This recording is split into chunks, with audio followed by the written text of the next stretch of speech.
today is going to be our review of everything we've done on equations in lesson 37. So question number 1 says the distance a free-falling object has traveled can be modeled by the equation d equals 1/2 at squared, where a is acceleration due to gravity, t is the amount of time the object has fallen, and they want to know what is t in terms of a and d.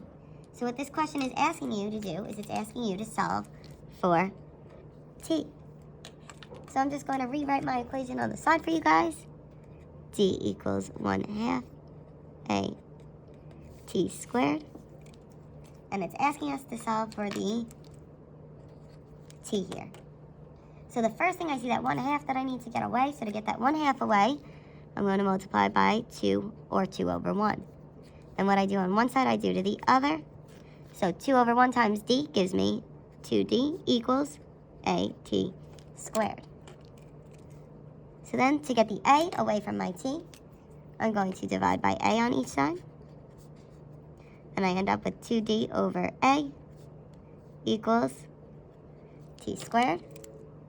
So that's a t squared equals, but I still need to get the t by itself. So in order to do that, the opposite of squaring something is taking the square root. So I'm going to take the square root, and that gives me t, because that gets rid of the squared, equals the square root of 2d over a. So we need to look at our answer choices. So neither of these have a square root, so you know that those are incorrect. And the square root of, it should say 2d, so it's not this one, over a, which is answer choice B. So you are going to solve 2 through 5 then on your own and come back and check your answers. So taking a look at example 2, we're solving for x, so we're going to subtract y on both sides, and then we get ax equals z minus y. Then we need to divide by a on both sides. And I didn't have room here, so I just wrote it here. And I got x equals z minus y all over a. For number 3, we're solving for w. So first I'm dividing by h, so I need to do the opposite, multiply by h on both sides. I end up with hy equals 2x plus w. Then I need to get the 2x away. We're adding them, so I need to subtract 2x on both sides. And I end up with hy minus 2x equals w. For number 4, we're solving for b. I need to multiply by 3 to get rid of that 1/3. And I do it on both sides, and I end up with 3c equals ab squared. Then I need to get the b by itself still, so I'm going to divide by a on both sides. And that gives me 3c over a equals b squared. Now, we need to get rid of that squared, so I'm going to do the opposite of squaring, which is take the square root on both sides. And I end up with b equals the square root of 3c over a. Number 5, we're solving for x. I notice there's an x in both of my terms there, so I'm going to take the GCF and factor out that x. And then I'm left with x times a plus b.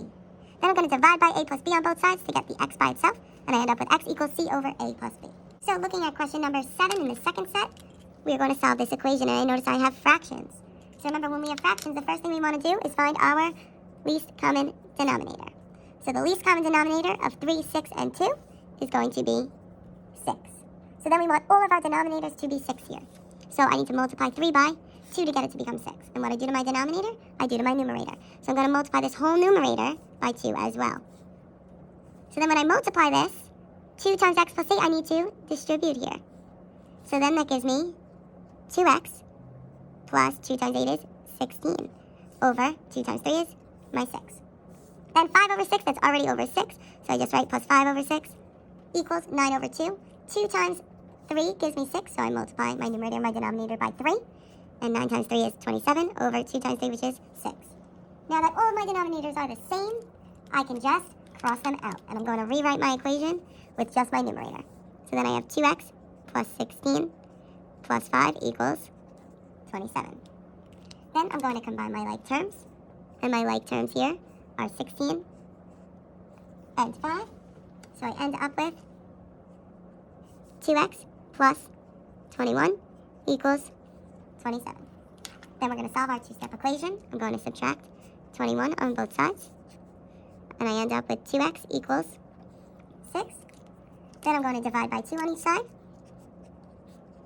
And I get x equals 3.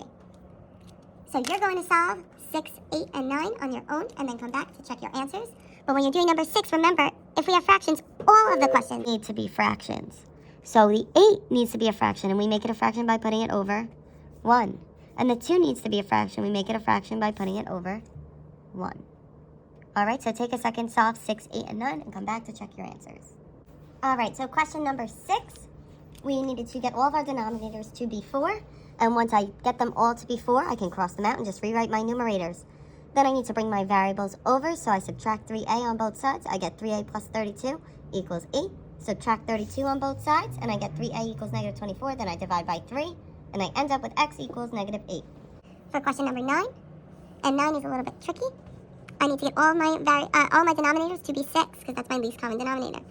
So the first one, I multiply by 3, and I need to make sure that I distribute to the binomial on the top. The next one, I multiply by 2, and I need to make sure I distribute to the binomial on top. And then the last part, I can just leave because it already has a denominator of 6. So then I can cross out all my denominators once they're the same, and I just rewrite the numerator. So I have 3x minus 3. Then minus. Now, we're minusing that whole component up there. So we're minusing the whole 4x plus 10, so that's why it's in parentheses, equals 28. Then I need to distribute that invisible negative 1 there. So I have 3x minus 3, and then when I distribute, I get minus 4x minus 10 equals 28. So then I combine my like terms, and I end up at negative x minus 13 equals 28. I add 13 on both sides, and I get negative x equals 41.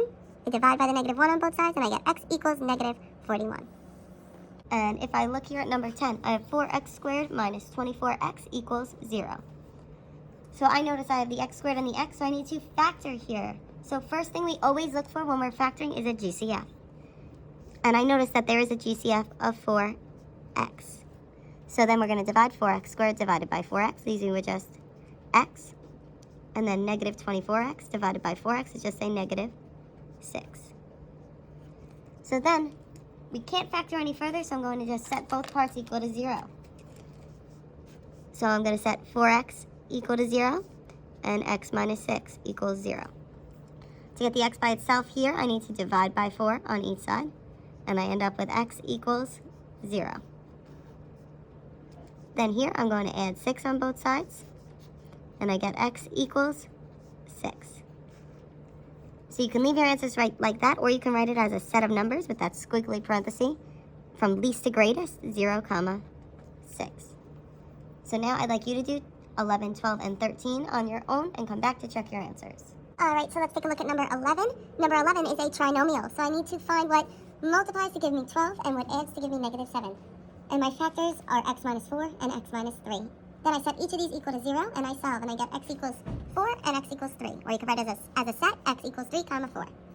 Number 12, we need to look. The first thing we need to do here is we need to look to see if there's a GCF. And I notice 25 is a GCF. So I'm going to factor out 25, and I get 25 times x squared minus 4. Then I notice x squared minus 4, I can factor again using dots. So I end up with 25 times x minus 2 times x plus 2. I set all of these equal to 0. 25 does not equal 0, so that one does not count. Then I set x minus 2 equal to 0 and x plus 2 equal to 0, and I solve, and I get negative 2 and positive 2 as my solutions. And we can leave them like that, or we can write them as that set of numbers. Number 13, I look for a GCF, and I find I have a GCF of 3. So I factor out the 3, and I'm left with x squared plus 8x plus 16 equals 0. Then I can factor what's inside my parentheses using trinomial. So I need to find what multiplies to give me 16 and what adds to give me 8. And that gave me 4 and 4. So I end up with 3 times x plus 4 times x plus 4 equals 0. I set each equal to 0 and solve, and I have the same answer. I get x equals negative 4. So you can just write it out as a set of x equals negative 4. So now we're going to take a look at the word problem. So we're going to do question number 2 together. A square had 9 centimeters added to its length and 3 centimeters added to its width. Its new area is 280 square centimeters. Find the original length and width of the square. Well, if I have a square, we know squares have all of the same sides. So the square is originally just x by x because you don't know what the value is, so we're going to call that x. Then they're saying that square had 9 centimeters added to its length. So its length got 9 added to it. So its length was then x plus 9. And 3 centimeters added to its width. So that would then be x, which was the width, and I need to add 3 to that. Now that new area they're telling us is 280. Find the original length and width of the square. So here I have my new rectangle. So area would be length times width. So my area, which is 280, would equal my length, which is x plus 9, times my width, x plus 3. And now we need to solve here. So this then becomes 280 equals, we're going to double distribute. X times x gives me x squared. X times 3 gives me 3x. 9 times x gives me 9x. And then 9 times 3 gives me 27. Then I'm going to combine my like terms. And when I combine 3x and 9x, I end up with 280 equals x squared plus 12x plus 27. Then I need to set it equal to 0. So I'm going to subtract 280 on both sides. Then this side gives me 0 equals, and I have x squared plus 12x, and then 27 minus 280 gives me a negative 253. Then I need to factor. So I need to figure out what multiplies to give me negative 253 and what adds to give me a positive 12. So I'm going to set up my two sets of parentheses, the x in front, and then I need to figure out my factors. So my factors are 23 and negative 11. So then I need to set each of these equal to 0. So I have x plus 23 equals 0 and x minus 11 equals 0. I'm going to subtract 23 on both sides. And I'm just going to write my answer up here, and I get x equals negative 23. And then here on this side, I'm going to add 11 on both sides. And I get x equals 11. So now it's asking for the original length of and width of the square. Well, negative 23 can't be a length or a width because it is a negative, so I'm going to reject it. And we can't have a negative length or width. Then I have x equals 11, and the original square, the length is x, so it's just going to be 11 centimeters. So now try 1 and 3 on your own and come back to check your answers. Alright, so taking a look at question number 1, the sum of the squares of two consecutive positive even integers is 340. Find the integers. So we're talking about consecutive even integers here. So we don't know the integers, so the first one's going to be x, and then the next one's going to be x plus 2, because even is adding 2 each time. So then they're talking about the sum, so that means we're going to be adding them, but the squares of them, which means we need to square each of these and add them. So x squared, we need to add 2, x plus 2 squared. And then the sum is 340.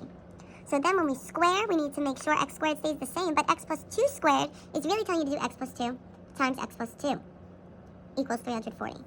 When we do that, we need to double distribute. So I have x squared, then x times x gives me x squared again. X times 2 gives me 2x. 2 times x gives me 2x, and 2 times 2 gives me 4. Then I'm going to combine my like terms. So I combine x squared and x squared to give me 2x squared. I combine 2x and 2x, which gives me 4x. And then I have plus 4 equals 340. Now I need to set it equal to 0, so I subtract the 340 on both sides.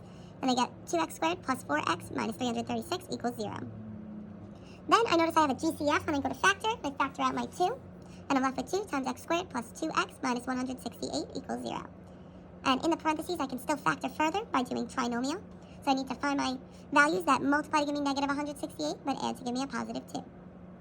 When I factor, I end up with 2 times x plus 14 times x minus 12 equals 0. I set each equal to 0, and I end up with x equals negative 14 and x equals 12. Going back to what the question's asking for, it's asking for our positive even integers. So the negative 14 gets rejected, and then I have x equals 12. So our first integer is x, our second integer is x plus 2. So our first integer is just a 12, but our second integer is 12 plus 2, which gives us 14. So our integers are 12 and 14. Now looking at example number 3, a rectangle has a base that is 3 feet longer than its height. The area of the rectangle is 54 square feet. What are the dimensions of the rectangle? Well, the base is 3 feet longer than the height. Do we know what the height is? No, so we're going to call that x. The base is 3 feet longer, so that means we are adding 3 to that height. So that's x plus 3 for my base. And the area is 54. So I know my area of a rectangle is base times height. So 54 then equals x, which is my base, times my height, which is x plus 3. I need to distribute, and I get 54 equals x squared plus 3x. Then I need to set it equal to 0, so I subtract 54 on each side. I have 0 equals x squared plus 3x minus 54. Then I notice there I have a trinomial that I need to factor, so I need to find my factors that multiply to give me negative 54 and add to give me a positive 3. And I get x plus 9 times x minus 6. I set each equal to 0, and I solve. And I get negative 9 and 6. But we're asking about the dimensions of a rectangle, and I can't have a negative base or height. So x equals 6 is going to be the only answer that I can use here. So x, which is just 6, then x plus 3, my base, is 6 plus 3, which gives me 9. So my dimensions are 6 feet by 9 feet, and always remember your units. If you have any questions, please comment them on this video or in the Google Classroom.